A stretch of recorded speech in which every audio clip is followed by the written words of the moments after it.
Hey people, welcome back to the channel. This is a story in which Naruto manifests a dragon soul and is trained by a mysterious person. Let us watch Naruto becoming the Dragon Flash. So let's roll the intro.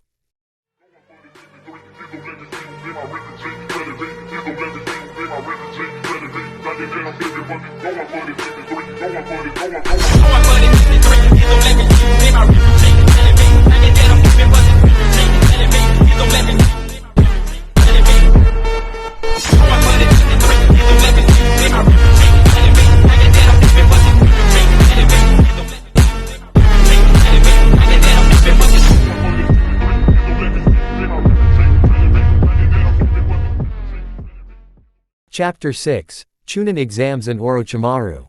It was the day before the Chunin exams were to start and Naruto was on his way to his team's meeting spot.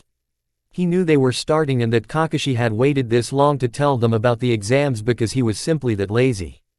Sora had been granted permission to watch with the Junin sensei. Over the past 2 months, Naruto had actually become a little brighter around the other genins. Sakura and Sasuke still treated him like crap, although Sakura didn't try to hit him anymore. That's probably because he swore to break her arm the next time she tried. He chuckled ferally at that memory. He still had his daily lunks with Hana, which had, surprisingly, led to them napping under a tree more than once. Naruto had a feeling she liked him the same way he liked her but was a little scared to ask. That was just about the only thing that stayed constant over these 2 months. Naruto could now classify as Junin in taijutsu, amazing what one can do when they are actually taught nei. His strength and speed was about that freaky Rock Lee's level. His elemental manipulation, well, he's done with that. Although it should be noted that Naruto focused on that more than learning the few jutsu Sora taught him. His Fuinjutsu training was going well. He would honestly put himself at about intermediate after getting that sealing book with notes on the side by some guy with the initials MN. He was close to making his sexy jutsu, yaoi version into a seal for Kunoichi. Granted, he had taught it to Anko and Hana per their requests and they would get some of the seals for free. He could dodge all the attacks from Anko, no matter how mad Sora got her, and that was something Naruto was rather curious about. Every day he would arrive for training, Sora had always pissed off Anko, and yet she seemed to smile all through it. She had taken to joining them for dinner this past week and he could honestly say that he enjoyed her company. By now, Naruto had reached the bridge for his meeting. Sakura and Sasuke were already there, but before Sakura could yell at him, Kakashi appeared in a puff of smoke. However, this was highly unusual. It was the correct time for him to be here. His entire team stood in shock and Sakura even tried to dispel a genjutsu. He smiled and said, "Hello team. I have nominated you for the Chunin exams. If you wish to participate, then take these forms and sign them, then bring them to room 301 tomorrow at 8 a.m. Ya ne," and dispersed with another, poof, and leaving 3 slips of paper. Naruto grabbed a slip, signed his name and said, "Ya ne," before disappearing in an electric shunshin. Sasuke was brooding about the dobi, knowing Shunshin and Sakura was fawning over the emo bit. I mean Sasuke. Naruto reappeared just outside of town. He sighed and started to wander until it was time for his usual lunch date with Hana. Surprisingly, Kiba had not yet caught onto their interactions. Naruto was personally a little apprehensive for when he found out, mostly due to the fact that Kiba and him used to prank together. He didn't wanna hurt Kiba just to be with Hana, but if that's what had to happen, then so be it. Naruto shook his head as he felt a square box following him. "Come out guys. I know you're there," he said. Konohamaru and, the now identified, Udon and Moegi coughed out the extra smoke and proceeded to do some strange introductive dance that had Naruto's eye twitching. Naruto had met Konohamaru when he tried to attack the Hokage, and Naruto had watched as Konohamaru tripped himself and proceeded to blame it all on him. Following that, the closet pervert had showed up and pissed off Naruto with his shortcut to Hokage speech and claiming Naruto was filth. After Naruto had bonked Konohamaru, the kid had taken to calling Naruto boss and trying to get training. Naruto sighed, "That was terrible. You used too much powder, you introduced yourselves, not actually leaving a calling card, and rocks aren't square." They all looked down in disappointment. "Sorry to disappoint you, boss," Konohamaru said. Naruto shook his head, raise your heads guys. Learn from your mistakes. Work harder if you can't get it the first time. You can do anything you set your mind to, if you try hard enough. They all smiled brightly and Konohamaru said, in that case boss, play ninja with us. We will hide and you can seek us out. Naruto smiled brightly, sure kid, I'll give you guys a 30-second head start. 3 yatas, and they were off around the corner. Followed by a loud, oof. And Naruto rushing around the corner to apologize for their actions. As he rounded the corner, Naruto took in 2 sand ninjas. One seemed to be wearing paint and dressed like a cat, while the other was a female with a battle kimono and 4 pigtails. The one with the paint cough makeup cough was holding Konohamaru while his 2 friends were on the ground looking scared. Hey kid, don't you know it's rude to bump into someone? Maybe I should teach you a lesson. He said. The woman spoke up, Kankuro, just leave the brat alone. You don't want to be caught if he shows up right. Kankuro sneered, shut up Tamari. These leaf are weak. He just needs a lesson. He raised his hand to strike Konohamaru, and just like that he was holding a haori in his hand. Naruto set Konohamaru down beside his friends and turned to Kankuro, you know. Chunin exams or not, I'm sure the Hokage wouldn't like you hurting his grandson. Still, try that with one of my friends again. He turned to Kankuro, his eyes turning into slits and flashing gold for a second, I'll kill you. That sent a shiver down both of the nin's spines. The only one who could do that was Gaara. Naruto turned to the tree, you with the bloody sand. Get down here. The sand nin's eyes widened and a gravelly voice echoed from the tree, Kankuro, you are a disgrace to the village and to me. Gaara appeared in a swirl of sand. He turned to Naruto, you are strong. Mother says to be wary of you. He said. Naruto cocked his head to the side, no idea who this, mother, is, but she's probably right. Bags under the eyes, crazy glint, sand mastery, Suikibi no Tanuki. Gaara stared for a few minutes before responding, who are you? Naruto replied, Naruto Uzumaki and you. Gaara nodded and said, Gaara no Suna. I look forward to seeing you again. With that proclamation, he turned and left, followed quickly by his siblings. If Shukaku was wary of this person, then he had to be strong. Funny how the first ninjas to see him as strong aren't from Konoha. Naruto shook his head and looked at the clock, oh crap. I'm gonna be late. See you later guys. The 3 children waved goodbye to Naruto and proceeded to play ninja by themselves. Top of the monument, 12:02 a.m. Hana was waiting for Naruto. It isn't like him to be late for their meetings. She smiled when she saw him running, more like bolting, up the stairs and breathing hard. Over these past 2 months they had grown close. She could honestly say she liked the blonde-haired ball of energy. Even if he got smarter and calmer after the seal was released, he still went out of his way to make her laugh and feel happy. She was wondering why he hadn't made a more open move on her when it had hit her last night. She remembered their first lunch together and it helped her realize he was either dense or scared. She smirked as he reached the last stretch. She wasn't going to let him stay scared. If she had to drag him into a back room to get him to open up, then by Kami she'd do it. Naruto smiled a million-watt smile and said, hi Hana-chan. Sorry I'm late. Konohamaru and the gang wanted to play and we ran into some sand ninja. Hana frowned, you're okay aren't you? They didn't hurt you. Naruto shook his head, nah. I was too good for them. She chuckled, well come on then, it's time for lunch. He nodded and took his usual spot. They spent most of lunch just chatting back and forth. After about an hour Hana needed to get back to the clinic. However, she decided she needed to know something first. It had been on her mind all through lunch. Hey Naruto? Hana asked. She moved her body so she was leaning sideways on her right hand facing him. Her legs in a V shape with her hair falling down behind her arm, and eyed him saucily. Naruto gulped. Damn, she looks sexy. Why yes Hana-chan. Inwardly Hana was chuckling, looks like I already know the answer. Doesn't mean you can't have some fun anyway. Yeah, keep your panties on. Feral sighed groans, what do you think of me? She asked innocently. Naruto, by now, was sweating bullets. Do I tell her? Do I not? What happens if she doesn't like me too? 1,000 of these thoughts raced through his mind before his dragon side gave it a silent push to rest on one. I'll never know if I don't say anything. Naruto swallowed and replied, well I think you're beautiful, and smart and talented and kind.